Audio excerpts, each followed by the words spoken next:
Hello everyone, welcome back to the channel. I am your host, the #1 Vikings fan extraordinaire, Adam Boyer. Thank you so much for coming back again, watching the channel today. Please subscribe before we get into the video, would be very much appreciated, and like if you do enjoy.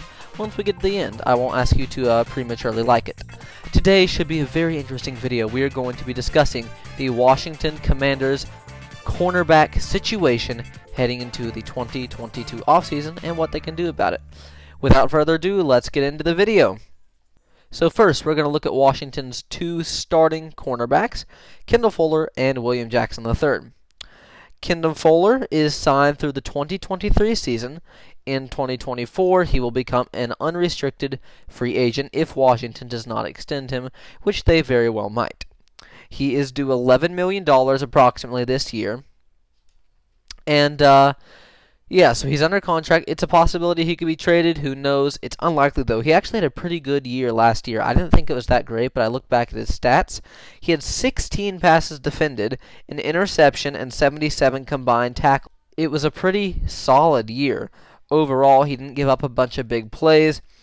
He was just a really solid player, you know, not a ton of interceptions like Trayvon Diggs or J.C. Jackson type of guy, but overall really good, kept the opposing team's, #1 wide receiver usually relatively in check. And then we move on looking to William Jackson III. We traded for him. And I don't remember if it was a trade or if we just signed him. I have to go back and look at that.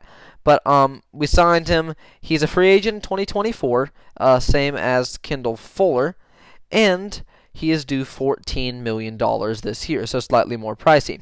Interestingly, he does cost more, but he actually did not play as well as Fuller. He had 8 passes defended, so half of Fuller's, 2 interceptions, so he did have one more than Fuller, but just 39 combined tackles, which is a lot less than Fuller's. I cannot do that math in my head that quickly.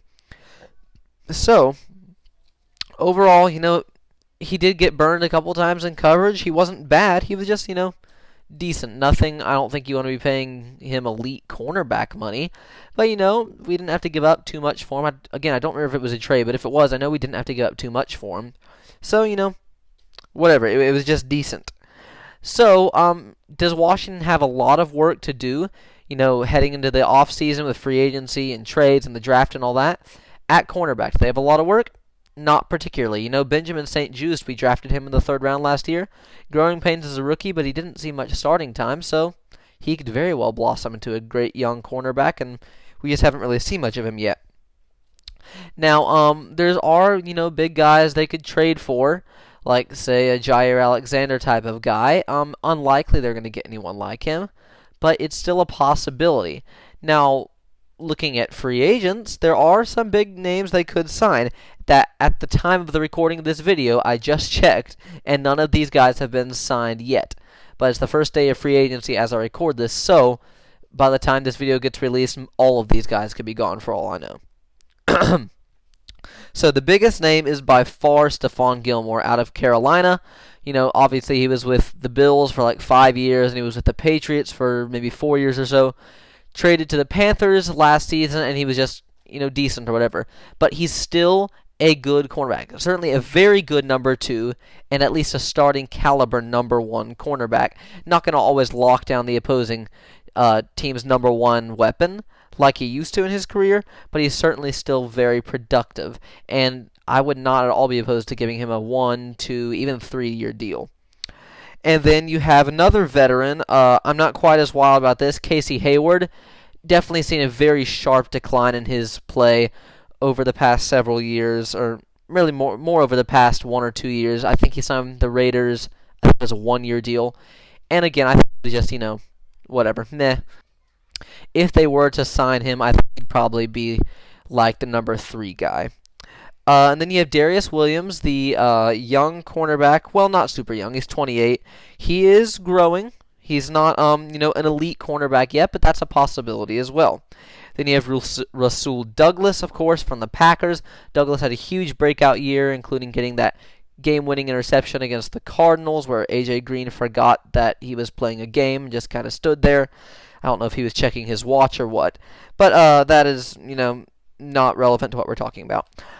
So, yeah, Douglas had a breakout year. I would not at all hate a signing. But, you know, it is kind of uncertain. He might not continue his breakout year. Stuff like that happens with the players a lot, especially it seems like that with the Packers. And then lastly, we have the Vikings' very own Patrick Peterson. I personally think the Vikings should and probably will sign Peterson to one more one-year deal, maybe two-year deal.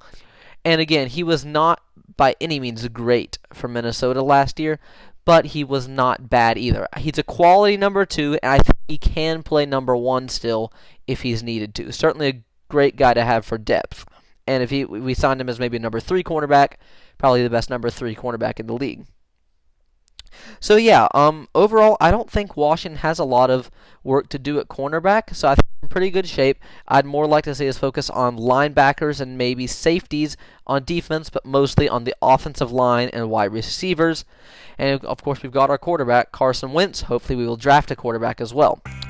But anyway, that is about it for now. Let me know what you think down in the comments below. Tell me what you think Washington should do at cornerback.